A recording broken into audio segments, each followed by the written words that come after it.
तपाईँ के गर्दै हुनुहुन्छ? हामी खेती किसान गर्दैछौँ।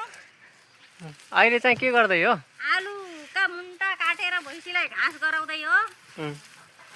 अनि घाँस पनि पाइन्न जाडो महिनामा, त्यही हो। भएर भैँसी चाहिँ कतिवटा पाल्नु भएको नि? भैँसी छन् 4-5 वटा। खाइसक्यो गाई चरु हो। तिमीका कसै पनि फालेका कुरोले बुहारी पनि यस्तै पुरा बोटो टिप्थ्यो क्या राम्रो राम्रो न कुया मुयाका टिप्नु त्यही पनि फाल्ने छ। कुहे मुहेको हामी थोडी खाने हो त नि। मल हालेर अर्ग्यानिक मल हो कि अर्ग्यानिक मल हो, अलिक भन्न मिस्टेक हुन्छ। गाई चरु हो त लामो फल्छ अर्ग्यानिक मल भैँसीको हाल्दाखेरि। मुला पनि ठुल्ठुलो रहेछ। मुला उता अलिक ठुलो गरेर उतापट्टि छ। रहेको त हो मुला त।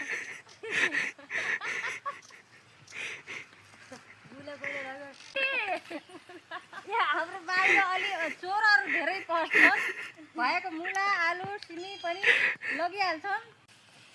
हामीहरूको सिमी यसरी फलेको छ गाई चरु। हामी भनेको खेती किसान मान्छे हो। गाईहरू शीत पड्यो क्या अहिले फर्क जस्तो कि मुसाले खायो। यति लामो बढाएको छ हाम्रो आलु।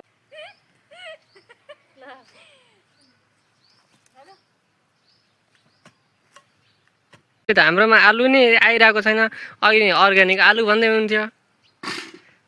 अहिले अस्ति निकालेर खाइसकेको क्या, त्यही भएर होला नआएको।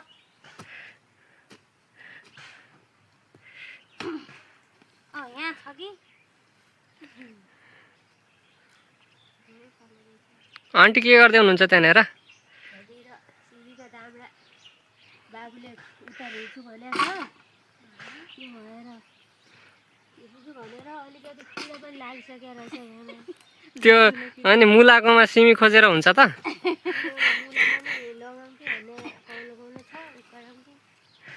यस्तरी फलेछ। अलिक दाम चाहिँ सानै रहेछ। यहाँ त यति धेरै फल्या रहेछन् भाइ। एक बुटामा लगभग 2-3 किलो फल्यो होला। मम्मीले र आन्टीले आलु गरिराख्नु भएको छ गाइज।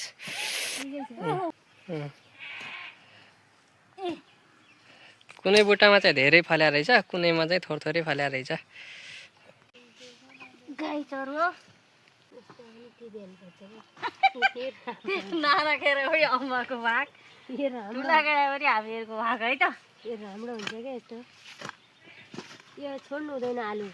यो पनि काटेर खाए चाहिँ मिठै हुन्छ।